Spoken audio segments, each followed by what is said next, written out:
Oi, este é a Resenha, o programa da TV Mackenzie. E o que nós fazemos aqui é discutir ideias que estão em livros ou filmes. Hoje vai ser um livro. O livro se chama Inteligência com Dor, livro de Luiz Augusto Fischer. E é sobre Nelson Rodrigues, o ensaísta, mas aí já começa a discussão. E para isso nós temos a visita do Daniel, que eu vou apresentar melhor daqui a pouquinho. A gente volta.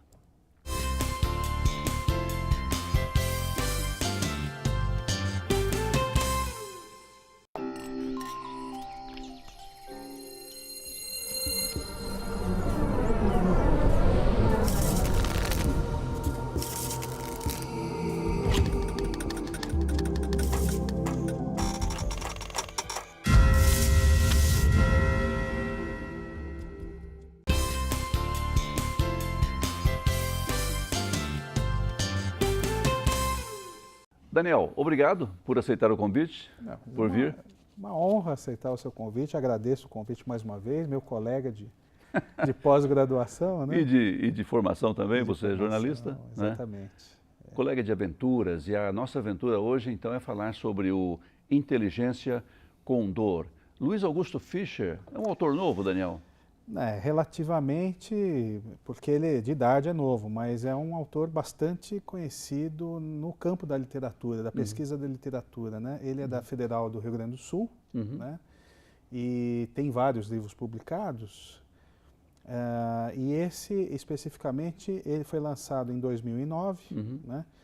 E é um livro, na minha opinião, uma das melhores análises que eu já vi a respeito do autor, né? Análise sobre que prisma? Sobre o prisma da produção, acho que da produção textual, né? E também dando um novo viés também para um tipo de literatura que aqui no Brasil ainda não é muito, e também acho que também no geral, né, não é muito estabelecida e estudada, que é o ensaio. Entendo. O ensaio. Agora, me diga por que então Nelson Rodrigues? Bom, primeiro por ser uma obsessão minha, né? Acho que eu gostei de conhecer o autor, né? Eu fiz jornalismo como você, né? Nós nos formamos na mesma faculdade, na Casper Libero, e nessa época foi lançado pelo Rui Castro, né? Na época que eu estava, né, no auge assim, do encantamento pelo jornalismo, foi lançado o livro O Anjo Pornográfico, que é aquela biografia a respeito da vida e da obra do Nelson, né?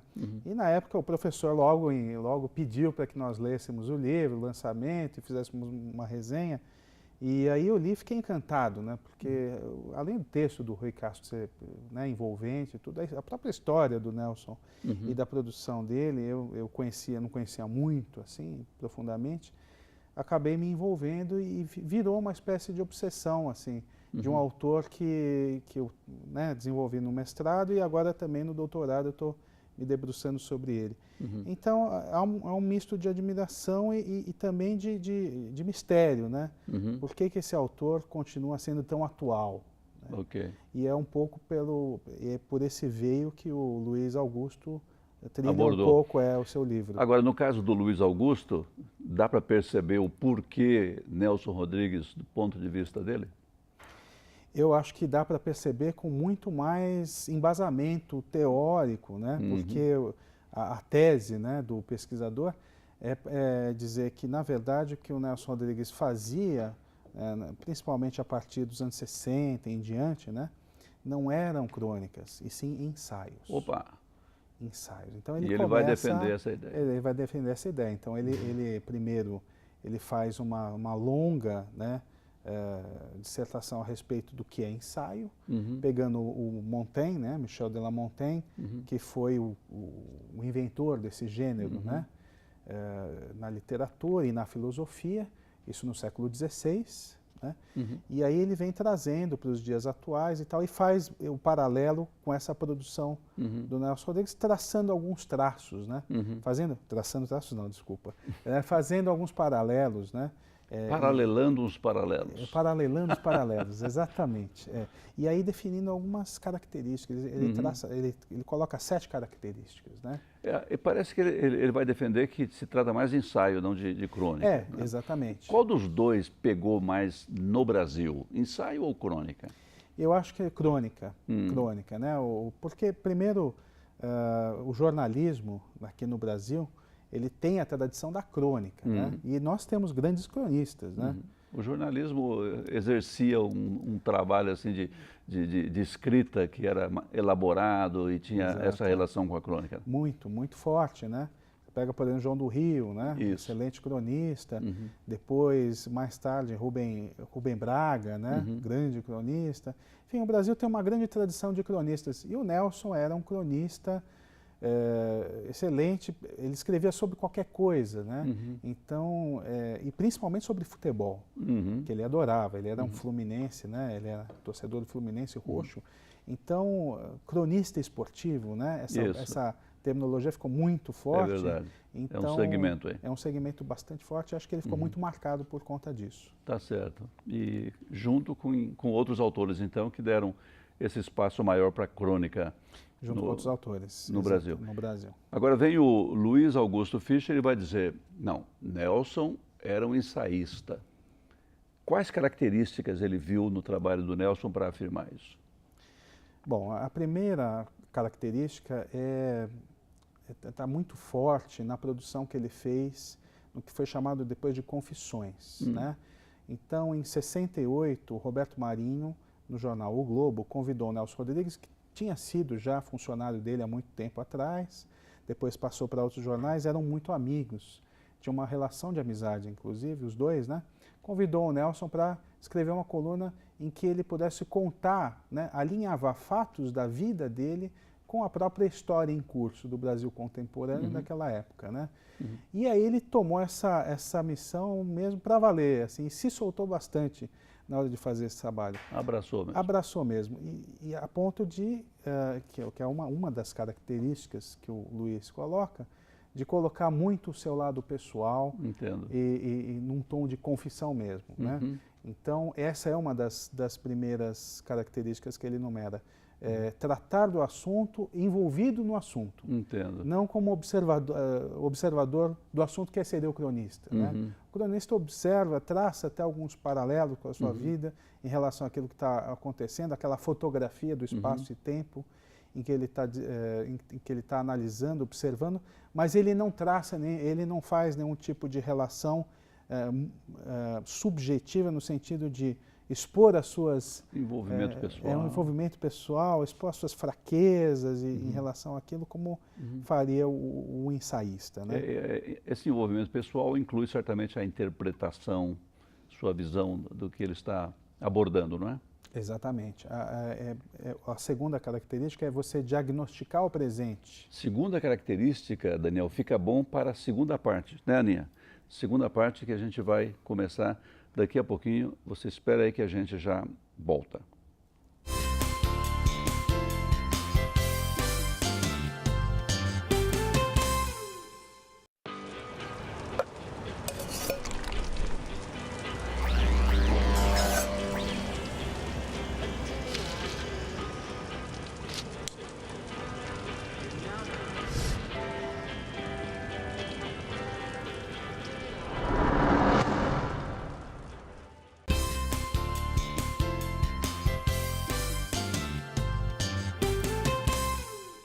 Voltamos com resenha e estamos falando hoje sobre Inteligência com Dor, este livro de Luiz Augusto Fischer, a respeito de Nelson Rodrigues. E o Daniel nos fala aqui sobre essas características do ensaio que a diferem da crônica. Primeiro, o envolvimento pessoal do ensaísta. E segundo, o que vem segundo? A gente estava falando da capacidade de diagnosticar o presente, né? O Luiz Augusto, ele cita uma característica dos ensaístas, né? Típica, que é o que ele chama de wit, W-I-T, wit, que se fosse traduzir como é que português, W-I-T. W-I-T, wit. Que se fosse traduzir para o português, seria alguma coisa como sacação, percepção além do superficial, alguma coisa que insight, né? É um tipo de sabedoria, não é? Não? De sabedoria, exatamente. Ter uma visão, uma percepção daquilo que nem todo mundo percebe.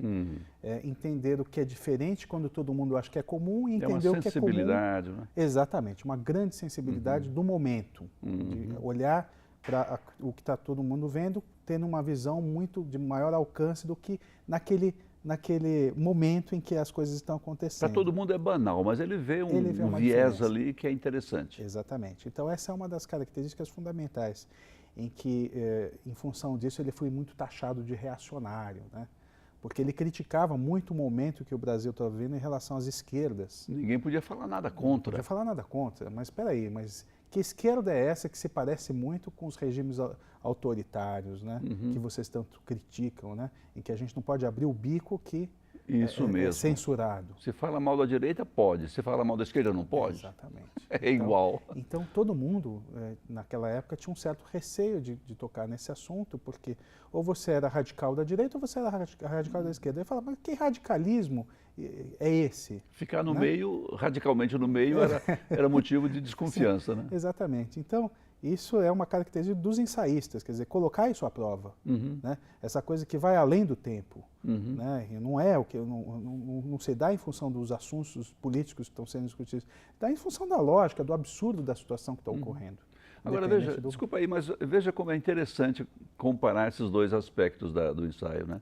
Se por um lado ele tem um prisma aí bastante pessoal, por outro lado ele consegue um distanciamento. Exato. E tem uma visão mais objetiva. E mais duradoura, né? Porque se você for ler o que o Nelson escreveu nos anos 60 e comparar com o que aconteceu hoje... Você vai falar, ele sabia das coisas. Ele sabia das coisas, né? E ele dizia sempre assim, o profeta é aquele que tem a arte de falar o óbvio. Né? Então ele via o óbvio naquela época como ninguém via. Então esse wit, essa percepção, né, do que está estampado, né, e ninguém consegue enxergar, que para ele seria uma visão um pouco aguçada do que está realmente acontecendo, obviamente falando, é uma coisa que não é tão óbvia assim, né? Pois é, não né? É tão comum. Não né? foi todo mundo que não viu. Não foi todo mundo que viu. Muito bom. Esses são os dois lados? Ainda tem, ele enumera, né, o Luiz Augusto, ele dá 7 características. 7? 7 características. E que para nós, né, Cláudio, que estudamos letras e precisamos sempre de ideias, né, e autores para a gente fundamentar as nossas... Porque sozinhos nós não podemos nada, né? Claro, alguém pesquisou antes, a gente não está inventando a roda, né? Então isso ajuda muito a gente. Esse é um dos livros que está me ajudando bastante no meu doutorado, né? Então ele levanta muitos autores da filosofia, né? Ele faz uma das características que ele enumera é o humor. Então ele vai atrás de autores que estudaram o humor. Né? O que é o humor na literatura? Quem é que estudou o humor na literatura? Então, é bom por isso também, né? E como é que ele relaciona o humor especificamente com o Nelson Rodrigues? Ele diferencia o humor do cômico. Ele diz assim, o ensaio está para a crônica, assim como o humor está para o cômico. Quer dizer, nem tudo que é cômico é humor, e nem tudo que é humor é cômico. São coisas diferentes. O humor, na pesquisa que ele faz, é a capacidade da pessoa... como é que eu vou dizer? Na verdade, ela diminui o valor da situação que está acontecendo, banaliza, né? Para mostrar que aquilo, na verdade, não tem aquele grau de seriedade total. Não é uma esculhambação, não é uma esculhambação. Seria uma desmistificação? Desmistificação. Esvaziar o valor, né, aquele grande valor que está acontecendo no momento. Né? Ou mostrar que não tem. Ou mostrar que não tem para tirar um sarro e brincar com aquela seriedade que está acontecendo. É um pouco de ceticismo, né, em relação... Um pouco de cinismo, talvez? Um pouco de cinismo também. Né? É justamente que é para você poder desnudar essas coisas que ninguém está vendo. Ver as coisas como elas são. Ver as coisas como elas são. E brincar um pouco com essas coisas. Para mostrar que elas não são tão assim. Agora, isso aí vai ter um limite? Há um momento em que beira a irreverência? Porque tem uma hora que não é hora de desvestir ideias ou nada, né? Valores. Uhum. E pode ser que a pessoa com esse ímpeto vá mexer com o que não deveria. Ele mexeu, né? Principalmente com o pessoal da esquerda, né? Com a esquerda no Brasil, ele mexeu bastante. E principalmente, diga, desculpa. Eu ia dizer que a esquerda achava que merecia toda a reverência, né? Exatamente. E outra coisa que ele critica muito é o endeusamento do jovem na época, né? Já naquele tempo? Já naquele tempo, pois é, você vê. O jovem tinha o poder sobre tudo e todos. Então ele foi mexer com... É novo, é bom. Exatamente, com aquele presente, o eterno presente. Então o jovem é o representante do eterno presente. Tá. Então ninguém pode ter mais que 18, de 20 anos, ninguém pode falar, né, com mais de 40 anos. Não confie em ninguém com mais de 30. Que coisa de doido. Então ele foi mexer naquela época, né, em que essas ideias em relação à juventude estavam na total efervescência, ele foi tocar nesse ponto também. E um jovem vem me dizer o que eu tenho que dizer, que pensar, o que fazer. Né? Então ele mexeu com essas coisas. Agora, eu acho que o importante, Cláudio, é que ele estava numa situação em que ele podia mexer porque ele tinha um viés muito artístico também. Né? Entendo. Ninguém desconfiava dele ou chegavam a desconfiar? Não, chegavam a desconfiar, mas ninguém podia falar nada dele, porque ele tinha sido um autor interditado. Ele foi censurado. Tá. Ele escreveu 17 peças de teatro, 10 foram censuradas. Então, com essa costa quente de alguém que foi também perseguido, ele tinha total... podia falar umas verdades. Exatamente. Né? E trabalhava com arte, então trabalhava com metáfora, trabalhava com uma série de figuras de linguagem. E escrevia muito bem, né? Imagino que ele deixava certos setores bem desconfortáveis, não é? Bem desconfortáveis. Mas segura aí, a gente vai falar mais sobre isso, enquanto nós nos deixamos confortáveis aqui no intervalo, que a gente volta já já. Vem aí.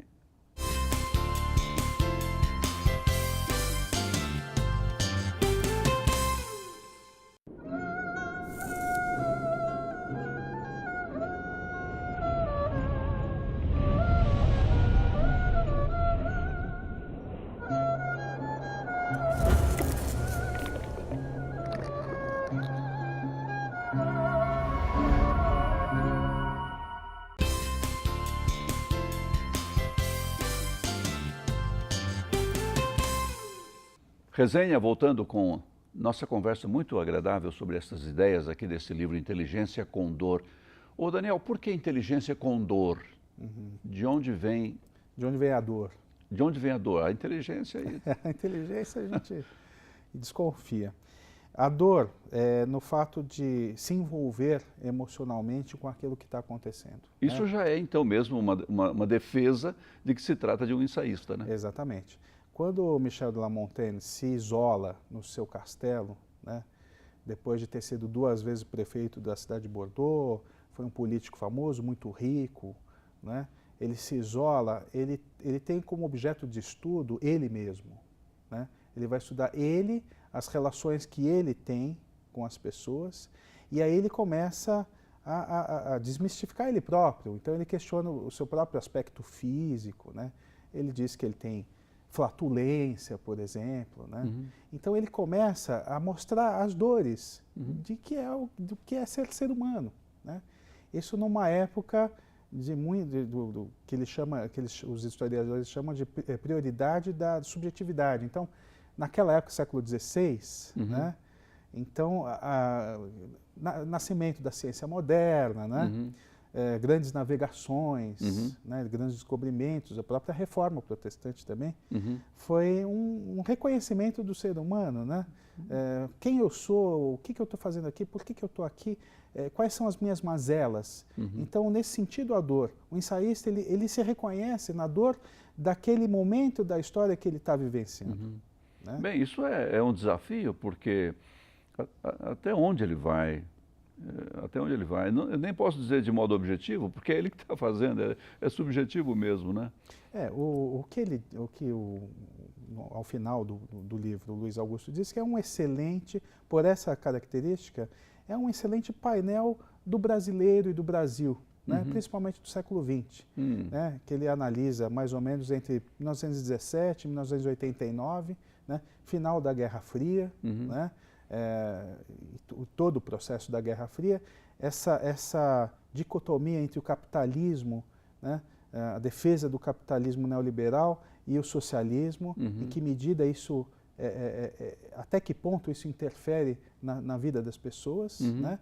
E essa questão do jovem também, do novo, do velho, né? Então, na medida em que o ensaísta tem como, né, tema de discussão numa verticalidade tão grande nesse ponto, né, a ponto de se colocar, se expor no ensaio, como ele se expôs, isso para nós que estamos lendo, para os leitores, né, e no nosso caso no Brasil, nos brasileiros, é um excelente painel, né, quem nós somos, né, da nossa identidade nacional, né, e da nossa identidade em relação a esse estado de coisas que a gente viveu.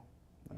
Você diria então que é um estímulo à reflexão, porque fala de alguém que faz essa reflexão e a pessoa que lê pode se sentir, idealmente se sentiria estimulada a também fazer o seu levantamento. Exatamente, o seu levantamento interno, né?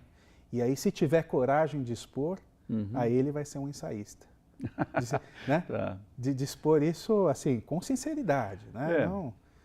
É claro que é difícil alguém fazer esse levantamento, precisaria de alguma ajuda, não é?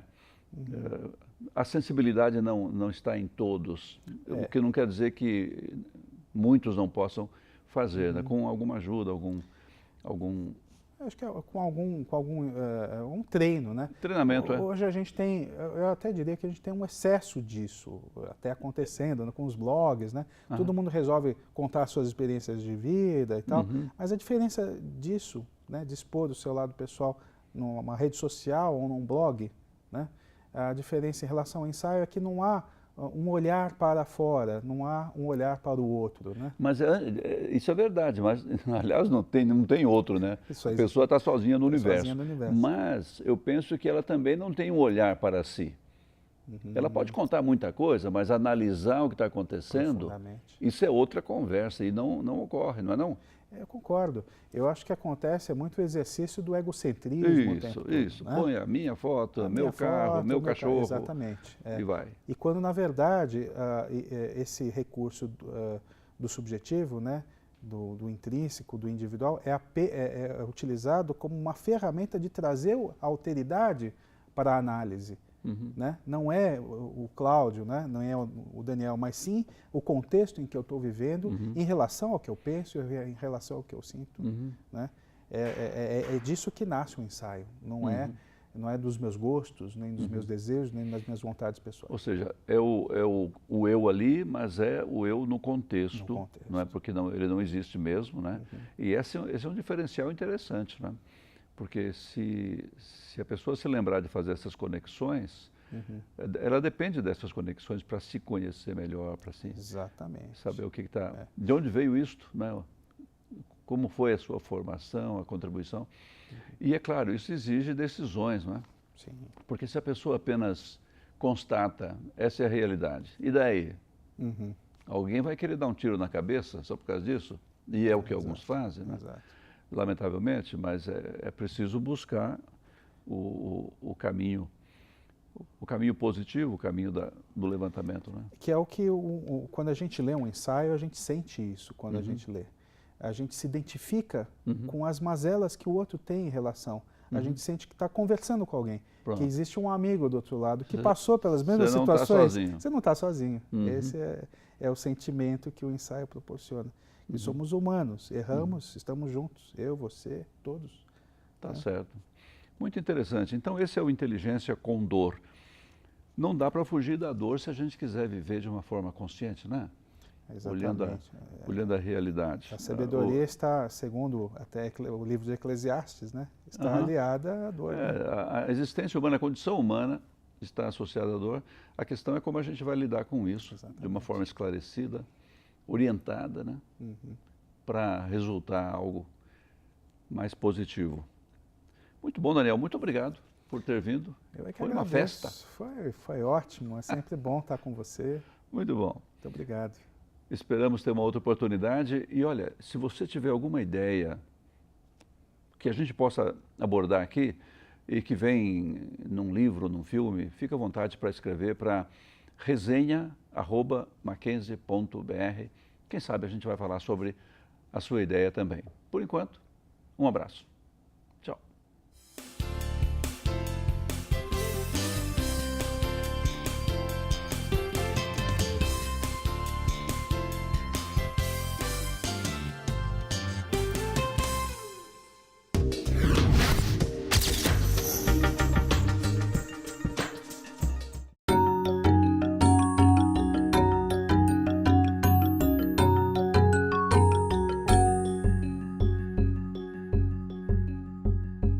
A feijoada é um dos mais famosos pratos da culinária brasileira. Muita gente diz que ela foi inventada por escravos negros, que aproveitavam os restos da carne de porco desprezados pelos seus patrões. Mas a história verdadeira é um bocado diferente. Feijoada nada mais é do que um cozido, um prato que mistura diversos alimentos em uma panela, para serem cozinhados lentamente. Uma técnica simples, mas que não era comum entre os escravos africanos da era colonial. Eles preferiam preparar os alimentos separadamente. Já os europeus têm diversas receitas muito antigas de cozidos. Afinal, eles são ideais para épocas de escassez de comida, como as que assolaram a Europa várias vezes. Os romanos já apreciavam cozidos elaborados com carnes e legumes. O cassoulet é uma receita francesa famosa, um prato parecido com a feijoada, mas feito com feijão branco.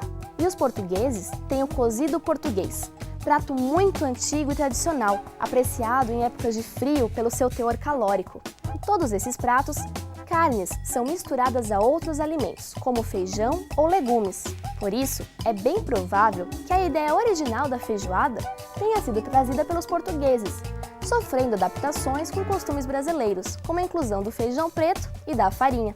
Além disso, dizer que escravos consumiam pratos com as partes menos nobres do porco não condiz com a realidade da época. No Brasil da escravatura, carne era um alimento valioso. Quando se matava um porco, ninguém desperdiçava nada, nem mesmo o rabo e a orelha do animal.